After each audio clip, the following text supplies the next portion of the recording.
오늘은 위로부터 난 참된 지혜라는 주제로 말씀을 나누겠습니다. 세상에는 두 가지 지혜가 있습니다. 하늘 위에서 난 참된 지혜가 있고 또 땅 위에서 정욕과 귀신으로 난 지혜라고 오늘 성경은 말씀하고 있습니다. 이 두 가지 지혜는 분명한 다름이 있어요. 그렇기 때문에 성도는 늘 영적으로 깨어 있어서 이 두 가지 지혜를 분별하는 삶을 살아야 합니다. 우리가 이 세상에서 살아가고 있지만 성도는 분명한 것은 뭐예요? 영적인 것을 추구하는 삶을 살아야 됩니다. 이 세상에서 그냥 만족하고 또 안주하고 살다가는 영적인 것을 놓치고 살아요. 그러다 결국에는 속된 것과 어울리다가 망하고 맙니다. 그래서 영적인 것과 세상적인 것들에 대한 분명한 구분을 갖고 있어야 돼요. 그래야 우리가 이 약한 세상에서 지혜롭게 살아갈 수 있음을 믿으시기 바랍니다. 우리는 무엇이 하나님의 뜻인가? 무엇이 하나님을 기쁘시게 하는 것인가? 또 무엇이 하나님을 근심케 하고 무엇이 하나님을 노엽게 하는지를 분명하게 깨닫고 살아야 한다는 것이에요. 그런데 어떻게 그것을 다 분별할 수가 있겠습니까? 그것을 분별하기 위해서는 우리가 첫 번째는 말씀 중심의 삶을 살아야 돼요. 하나님 말씀에 분명한 하나님의 뜻이 있습니다. 말씀 중심으로 산다는 것은 말씀에 순종하는 삶을 살아간다는 것이에요. 우리가 눈으로 하나님 말씀을 읽을 때 그곳에서 말씀이 있습니다. 또 주일날 교회에 와서 하나님의 말씀을 듣는 중에서도 또 우리는 하나님의 말씀을 알 수가 있어요. 또 살다 보면 우리가 오감을 통해서도 하나님의 말씀이 있어요. 그 모든 것에 우리는 순종하는 삶을 살아야 한다는 것이에요. 내 생각대로가 아니라 내 사상과 철학과 감정이 하나님의 말씀을 앞서서 살아갈 수 없습니다. 이것들은 다 세상적인 것이기 때문에 하나님을 기쁘게 하는 것이 되지 못해요. 내가 좋아하는 것이라도 또 내가 아끼는 것이라도 그 무엇도 말씀에 위배되고 있지 않은지 우리는 날마다 영적으로 점검해 봐야 하는 것이에요. 그런데 스스로 판단하고 점검하기가 어렵기 때문에 우리는 성령님을 의존하는 것이에요. 그래서 분별하는 삶을 살기 위해서는 두 번째로 성령의 인도함 받는 삶을 살아야 한다는 것입니다. 오늘은 성령 강림후 제17주예요. 성도의 삶이 성령님과 분리되어 살아갈 수가 없어요. 예수님께서 우리와 함께 하시기 위해서 보내주시기로 약속된 성령을 우리는 늘 사모하고 또 성령 충만한 삶을 살기를 우리는 기원하고 소원해야 하는 것이에요. 내 삶의 주인이 내가 아니라 성령님께서 인도하여 주시는 삶, 내 삶의 주인이 아니라 하나님께서 원하시는 대로 살아가는 삶을 살아가야 돼요. 그래야 우리의 삶 가운데 범죄도 없고 또 하나님께 영광 돌리는 삶을 살아갈 수가 있는 것입니다. 우리가 예수 그리스도를 주로 고백할 때에 이미 하나님의 사람이란 증거로 성령의 인치심을 받았어요. 그러나 성령의 인치심은 표징에 불과합니다. 우리가 주로 고백한 이후에 우리가 어떻게 성령과 동행하는 삶을 사는가에 따라서 우리는 영원한 하나님의 백성이 되고 하나님의 자녀가 될 수가 있는 것이에요.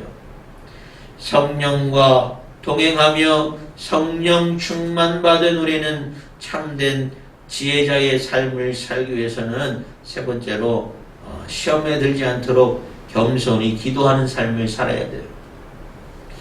여전히 사단 마귀는 우리를 예수 그리스도의 십자가 앞에서 그 사랑 가운데서 떨어뜨리려고 공격하고 시험합니다. 그래서 우리가 하나님께 가까이 가지 못하도록 해요.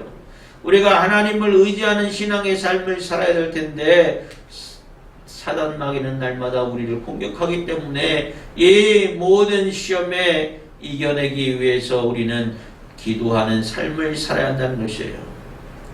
신앙생활을 잘 하다가도 능력 있는 신앙의 삶을 살다가도 타락한 신앙인의 모습들을 많이 볼 수가 있어요. 그들은 하나님이 나에게 주신 능력과 하나님이 나에게 주신 은혜를 자기의 것이라고 착각하고 마귀의 유혹에 빠져서 하나님을 멀리하고 교만에 빠져버린 것이에요. 사도 바울의 고백처럼 나는 날마다 죽노라. 나의 의지와 나의 욕망과 그 모든 것들을 예수 그리스도의 십자가에 못 박아 죽게 하는 겸손한 신앙의 삶을 사는 여러분 되기를 주님의 이름으로 축원합니다. 이러한 신앙의 삶이 전제가 되지 않으면 우리는 깨어있는 신앙을 살 수가 없어요. 잠든 신앙, 또 무기력한 신앙, 거짓되고 교만하고 타락한 신앙을 살아갈 수밖에 없다는 것이에요. 이러한 자들은 하나님의 심판 앞에서 자유로울 수가 없습니다. 그러므로 날마다 우리는 두렵고 떨림으로 하나님을 경외하면서 진리 가운데 온전히 서는 여러분 되시기를 주님의 이름으로 축원합니다. 위에서 난 지혜, 그 참된 지혜는 어떤 지혜예요? 13절 말씀에 너희 중에 지혜와 총명이 있는 자가 누구냐? 그는 선행으로 말미암아 지혜의 온유함으로 그 행함을 보일지니라 했어요. 위에서 난 지혜, 하늘에서 난 참된 지혜는 선행과 온유함으로 증거되는 지혜예요. 성도라고 하는 자가 지혜와 총명을 가졌다라고 하면 그의 삶 가운데서는 반드시 선행이 나타나야 돼요. 또 온유함이 나타나야 됩니다. 영적으로 지혜 있는 자는 온전히 성령 안에서 살아가는 사람인 줄 믿으시기 바랍니다. 왜? 성령께서 지혜의 영이기 때문에 그래요. 하나님의 영으로 인도함 받기 때문에 지혜로운 삶을 살아갈 수가 있는 것이에요. 또한 하나님의 영으로 인도함 받기 때문에 하나님을 기쁘시게 하는 삶을 살아갈 수가 있는 것이에요. 스스로 지혜롭다 하면서 지혜를 뽐내면서도 선을 행하지 못한다면, 또 온유한 품성을 드러내지 못한다면 그들이 뽐내는 지혜는 무가치한 것입니다. 무익한 것입니다. 오히려 이러한 지혜는 마귀적인 것일 수가 있어요. 우리가 지난주에도 말 조심하라고 했지요.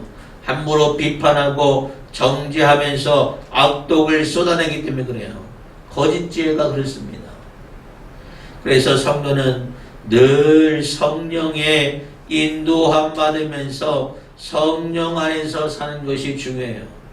성경적인 알미 많다고 해서, 성경적인 지식이 많다고 해서 지혜로운 것이 아닙니다. 오히려 예수님 뭐라고 했어요?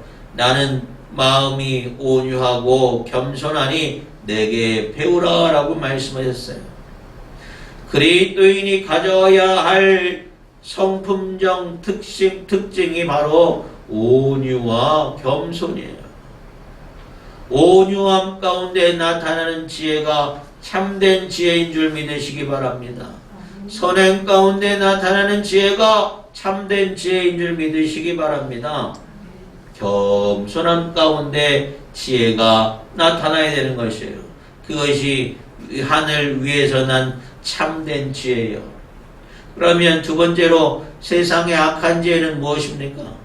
이 지혜는 시기와 다툼과 혼란을 야기시켜요. 하늘의 지혜와 반대가 되는 세상의 지혜입니다. 14절부터 16절 말씀 보면 그러나 너희 마음속에 독한 시기와 다툼이 있으면 자랑하지 말라. 진리를 거슬러 거짓말하지 말라.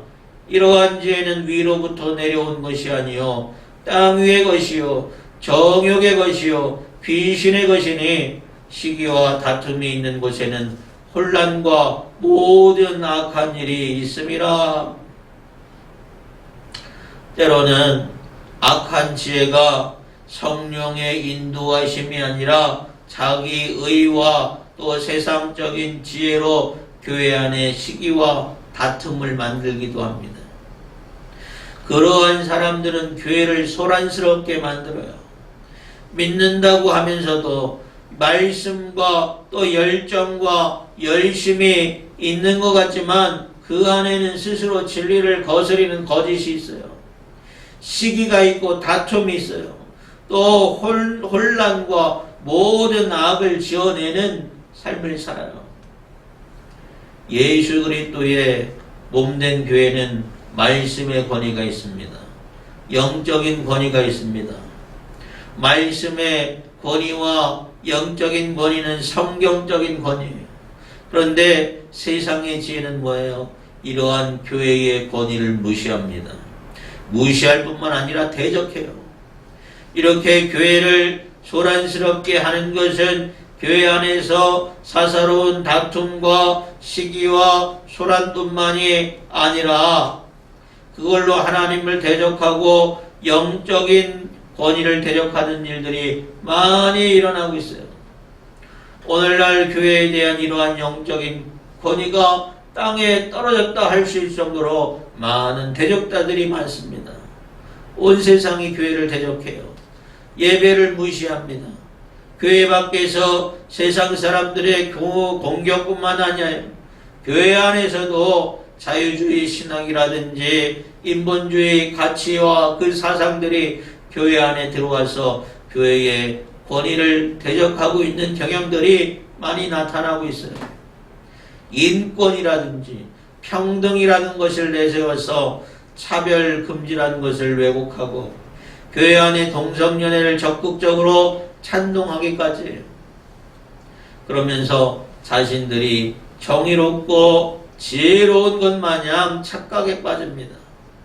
이것은 진리를 거슬려 거짓말하는 것이요 정욕적인 것이요 마귀의 것이라는 것이에요. 하나님이 주시는 선한 지혜의 특징들을 우리는 잘 알고 무엇이 참된 것인지 무엇이 거짓된 것인지 잘 분별할 수 있는 여러분 되길 바랍니다. 악한 지혜는 시기와 다툼과 혼란과 거짓을 드러내지만 하나님이 주신 지혜는 성결과 화평과 관용과 양순과 긍휼과 선한 열매를 가득 낸다고 그랬어요. 이게 다 뭐냐? 바로 성령의 열매를 말하는 것이에요. 갈라디아서 5장 22절에서 23절에 성령의 열매를 말합니다.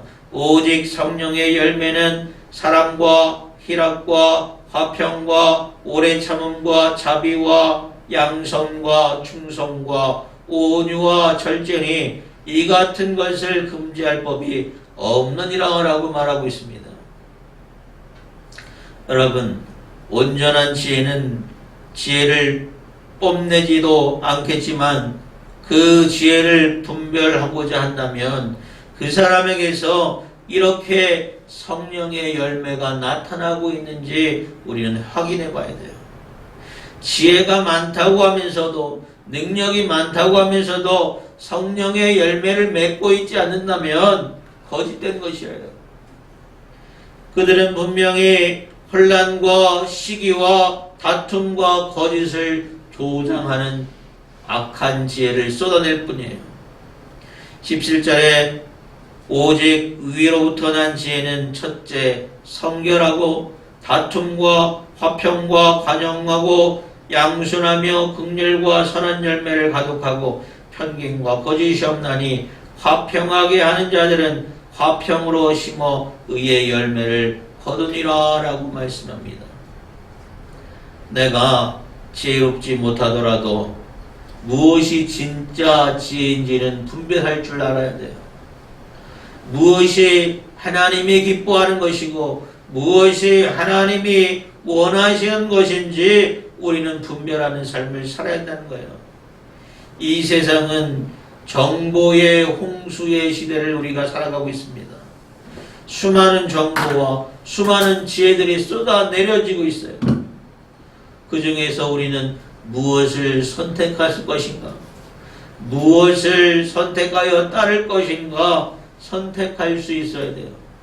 그러면 이것이 하늘로부터 난 지혜인지 이거는 귀신의 지혜인지 우리는 잘 분별해야 한다는 것이에요. 사랑하는 여러분, 말씀 중심 또 성령 중심 기도를 중심으로 선택하다 보면 실패하지 않습니다. 내가 먼저 영적으로 무장되어서 이 세상을 살아갈 때에 무엇이 옳고 그른지 잘 분별할 수 있는 여러분 되시기를 주님의 이름으로 축원합니다.